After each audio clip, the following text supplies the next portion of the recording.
Ibu pendamping Ibu PP, yaitu Ibu Rahmawati. Yang saya hormati pula Bapak Fasilitator, Bapak Asep Taufik. Tibalah saat ini kita ke tahap ketiga dalam supervisi akademik. Setelah melalui tahapan pra observasi pada hari Rabu, dan juga tahap kedua adalah observasi di kelas, dan sekarang tibalah saatnya akan saya mengadakan percakapan pasca observasi atau praktik coaching bersama rekan saya Ibu Nur Habibah. Ibu Nur Habibah atau lebih akrab kita biasa panggil dengan Ibu Ibah. Ibu Ibah ini guru kelas 2. Assalamualaikum, Bu. Waalaikumsalam. Apa kabar hari ini? Alhamdulillah. Biasa sehat? Sehat. Gimana anak-anak, lancar proses pembelajaran?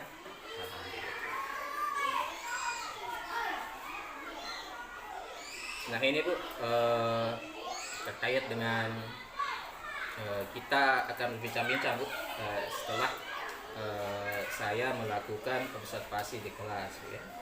Di kelas inilah tahap akhir bahwa kita akan dialog, mendiskusikan pasca observasinya. Jadi rencana pertemuan kita ini apa Bu? Berbincang-bincang terkait hasil observasi. Oke, jadi kita ini kan akan berdialog atau berbincang-bincang terkait dengan apa namanya, hasil observasi di kelas kemarin kan. Terus Bu, dari proses supervisi akademik ini, dari observasi di kelas itu tujuan yang Ibu harapkan dari percakapan ini apa? Dapat mengembangkan kompetensi mengajar.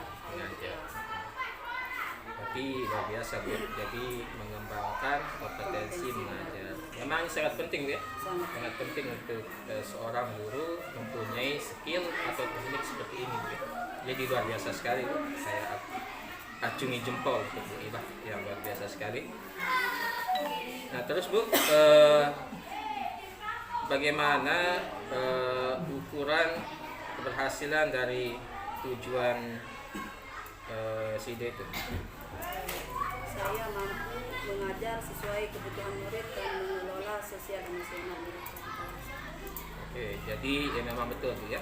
Jadi pengamatan saya juga ketika Ibu melakukan proses pembelajaran itu Ibu juga banyak mengidentifikasi atau menyajikan proses pembelajaran yang dibutuhkan oleh murid, dan juga dapat mengintegrasikan ke sosial emosional mereka Bu ya. Jadi mungkin bisa diceritakan Bu bagaimana proses pembelajaran yang Ibu lakukan di kelas tadi gitu. Mungkin keseluruhan secara umum. Yang pertama saya bersalam dulu, kemudian anak berdoa, menanyakan kabar, terus apakah sudah sarapan, kemudian mengoreksi, mengabsensi satu persatu anak tersebut, terus mengaitkan materi sebelumnya dengan materi yang akan dipelajari, menginformasikan tujuan pembelajaran yang akan dipelajari. Mungkin tadi saya lihat Bu, mungkin terlupa Ibu. Kemarin saya lihat juga Ibu juga menampilkan emoji juga Bu ya. Ini bagaimana itu cerita? Menampilkan emoji supaya anak-anak itu antusias dan bersemangat untuk belajar. Saya menampilkan emoji di depan kelas untuk menunjuk bagaimana perasaan anak saat itu. Berarti Ibu Ibah menampilkan gambar emoji untuk mengidentifikasi perasaan anak-anak saat itu gitu ya. Jadi luar biasa sekali Bu.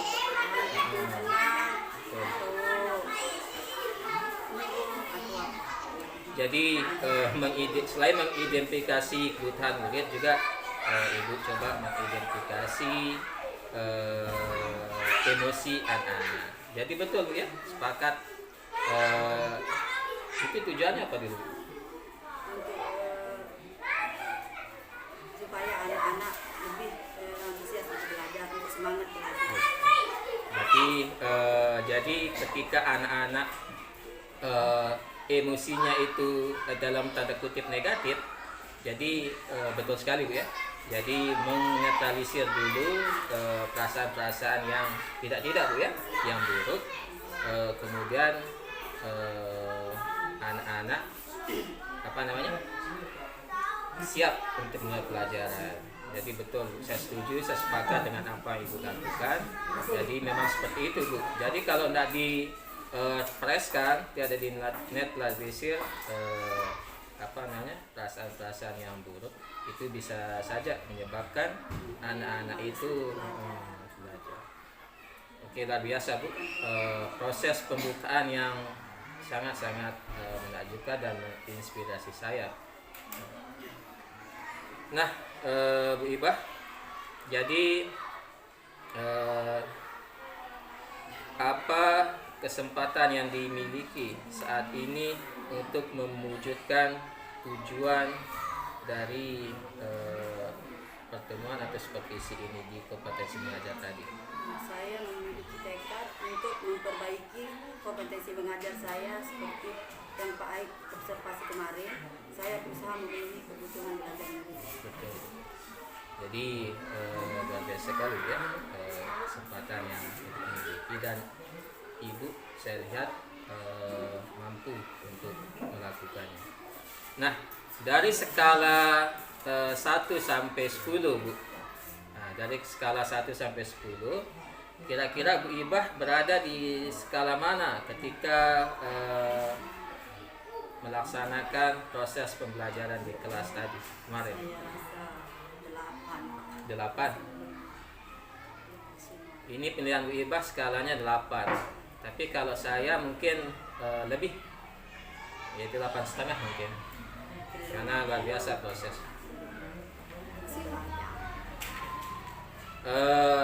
Selanjutnya Bu, nah apa yang Ibu miliki, kekuatan dan kemampuan apa yang Ibu miliki untuk mencapai tujuan untuk mengembangkan kompetensi mengajar tersebut? Kekuatan atau tekad yang kuat untuk mengembangkan diri. Mengembangkan diri.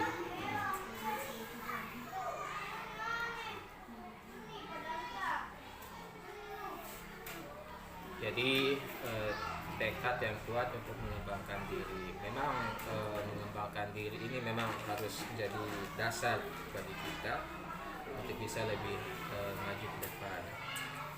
Jadi selanjutnya Bu, ini kan yang namanya untuk mencapai tujuan, untuk mencapai apa yang kita inginkan kan tentu ada hambatan atau tantangan. Kira-kira seperti apa hambatan atau tantangan yang Ibu hadapi? Hambatannya kendala waktu. Seringkali belum selesai pembelajaran, waktunya sudah habis. Jadi waktu Bu ya. Jadi memang rata-rata kendala Bu Ibah selama mengajar di kelas itu adalah waktu. Jadi bentuk waktunya gimana Bu? Misalnya kalau mulai pembelajaran itu, Saran dikit. mulai pembelajaran dan anak-anak belum rapi, terus waktunya kan 15 menit, dan mungkin kita selesaikan 15 menit di kegiatan awal itu.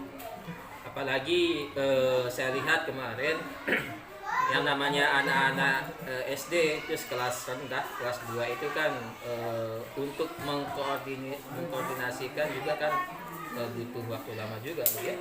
Mungkin ini yang banyak waktu yang terbuang ya, sehingga apa yang direncanakan dituangkan di dalam rangka pembelajaran ke SPP itu seringkali tidak terlaksana ya.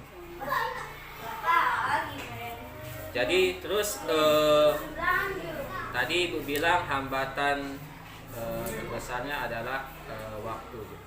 Jadi bagaimana Ibu mencari solusi untuk meminimalisir hambatan atau tantangan tersebut. Mengefisienkan waktu itu bentuknya gimana? Dalam kan kelas 2 menggunakan tematik. Terus?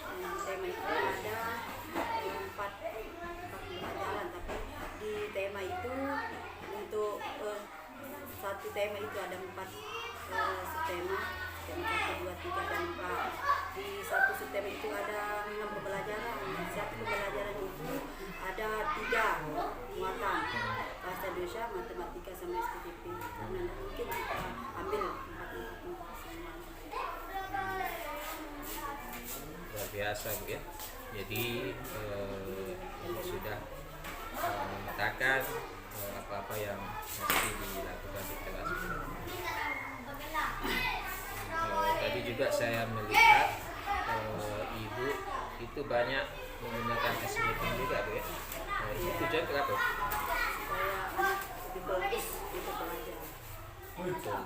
Untuk lagi anak-anak kelas rendah ya, seringkali cepat sekali fokusnya, konsentrasinya itu hilang gitu kan, dosa dan sebagainya, ribut. Jadi luar biasa sekali ya.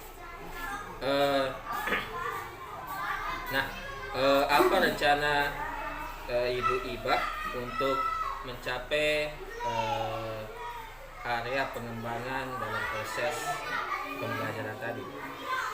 Dengan banyak belajar lagi supaya wawasan tentang pembelajaran berdiferensiasi dan terintegrasi sosial emosional dapat saya terapkan di kelas. Betul. Jadi memang betul kita memang sebagai pengajar juga dituntut sebagai pembelajar ya. Jadi untuk mengembangkan diri, mengembangkan kemampuan, baik itu wawasan keilmuan maupun prakteknya supaya lebih terasa lagi Bu. Sepakat. Nah, selanjutnya apa strategi untuk menggapai tujuan yang Ibu inginkan tadi?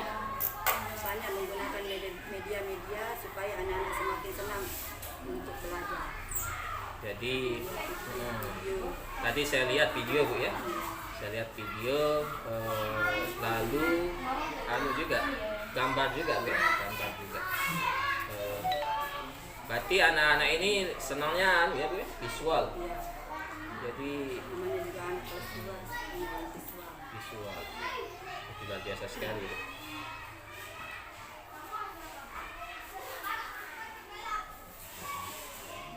Terus dari rencana ini jangka waktunya kapan Bu untuk diterapkan, untuk bisa dikondisikan? Sudah depan nanti April ya. Berarti lebih cepat lebih baik. Jadi Ibu melihat ukuran keberhasilan dari rencana Ibu tadi itu apa? Jika saya dapat memenuhi kebutuhan belajar murid yang berarti. Jadi belajar murid itu kan beragam ya. Jadi anak-anak ini kan unik. Ada anak yang suka dijelaskan oleh gurunya audio kan. Ada juga anak yang suka melihat ya, visual. Dalam hal ini melihat gambar seperti yang dilakukan, melihat video tayangan kan.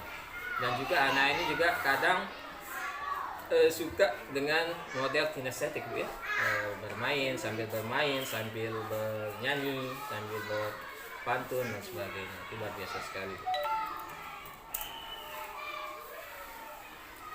Oke, selanjutnya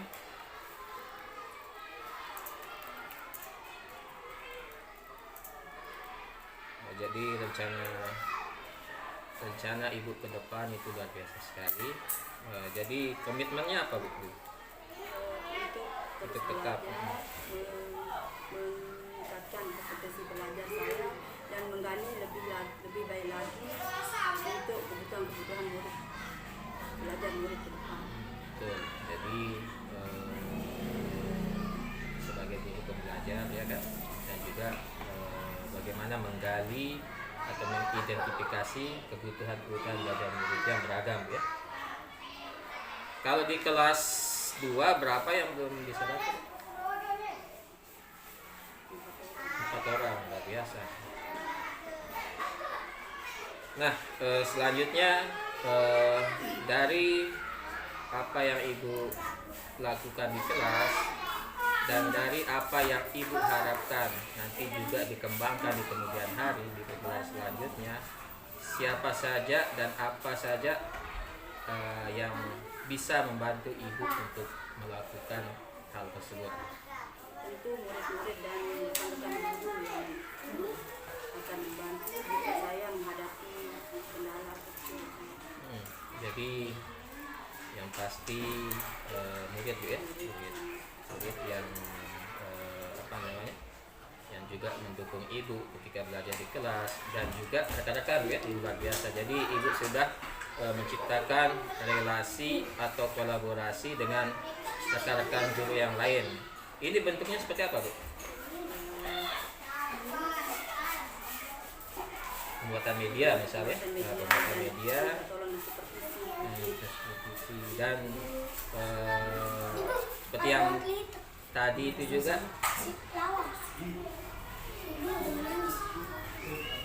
ya, seperti yang tadi saya lihat juga kan, Ibu juga meminta tolong ketika dipasangkan perangkat LCD Bu ya, LCD gitu. Biasa gitu. Jadi Bu Ibah sudah memunculkan kemampuan berrelasi atau berkolaborasi dengan rekan-rekan sejawat. Luar biasa. Nah, bagaimana Bu tindak lanjutnya dari observasi kemarin itu, tindak lanjut dari keinginan atau observasi yang kita lakukan kemarin? Saya akan berusaha untuk meningkatkan kompetensi yang saya miliki sebagai seorang pendidik, terutama kompetensi mengajar dan dengan cara banyak-banyak mengikuti pelatihan. Betul. Jadi Mendaring maupun jadi sebagai tindak lanjut dari sesi seperti ini adalah Ibu akan semakin bersemangat ya, bersemangat untuk menggali kembali wawasan keilmuan dan itu untuk dipraktekkan di kelas. Luar biasa sekali. Nah, mungkin terakhir Bu, kesimpulan dari proses praktek Ibu di kelas dengan menggunakan pembelajaran berdiferensiasi dan berintegrasi KSE itu, kesimpulannya seperti apa? Proses sudah jelaskan kesimpulan dari awal sampai akhir, baik itu ketika SIDE membuka, ketika melakukan kegiatan inti dan juga kegiatan penutupnya. kesimpulan dari Observasi. Ya. Nah, atau gini aja. Jadi Ibu refleksikan apa perasaan Ibu terkait dengan proses yang sudah terjadi. Mungkin setelah Ibu mengungkapkan perasaan Ibu itu, mungkin bisa Bu Ibah simpulkan. sangat bahagia. Jadi Pak Aik sudah meluangkan waktunya untuk mensupervisi saya sehingga saya dapat berbenah dan meningkatkan kemampuan mengajar saya. berarti Ibu Ibah sangat bahagia ya, sangat bahagia dengan di supervisi. Memang biasanya kan kalau di supervisi itu kebanyakan orang takut. Kok bisanya Ibu Ibah bahagia gitu? Oh, deg-degan. Jadi memang kalau ilmu itu kan, kita itu kan tidak ada yang lebih unggul, tidak ada yang lebih lemah, tidak ada. Kita saling melengkapi. Mungkin saya juga banyak belajar dari Bu Ibah, misalnya kayak tadi di kelas atau kemarin di kelas itu kan Bu Ibah banyak melakukan ya speaking yang sangat luar biasa mengesankan. Jadi bisa saya belajar dari sana. Oke Bu, terima kasih atas waktu yang Ibu luangkan untuk lancarnya kegiatan pasca observasi ini. Saya mohon maaf jika ada hal-hal yang kurang ya. Mudah-mudahan kita semua dapat menerapkan pembelajaran yang berdiferensiasi dan terintegrasi KSE supaya kebutuhan belajar murid atau pembelajaran yang berpihak pada murid itu bisa terlaksana. Terima kasih ya. Assalamualaikum warahmatullahi wabarakatuh.